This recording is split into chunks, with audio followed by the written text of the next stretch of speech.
থাকি, অভাগিনী আমি গো বাবা, অভাগিনী আমি।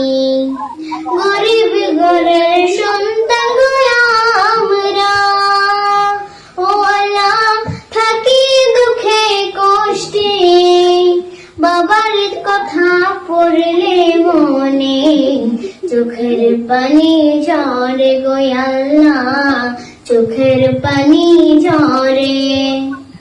একজন প্রবাসী ভাই ছাড়া এই গানের অর্থ কেউ বুঝতে পারবেন না। এত কষ্ট যে প্রবাসে, কারণ আমি জানি। তো সুন্দর করে গানটি গেয়েছে, অনেক সুন্দর একটি গজল গেয়েছে। প্রবাসী ভাইদের জন্য শেয়ার করে দিবেন এবং ওদেরকে শোনার সুযোগ করে দিবেন। আজকের মতো এতটুকু, বাই বাই। দেখা হবে অন্য কোনো ভিডিও নিয়ে আপনাদের সামনে আবারও আসবো। ভালো লাগলে পেজটিকে একটা ফলো দিয়ে যাবেন।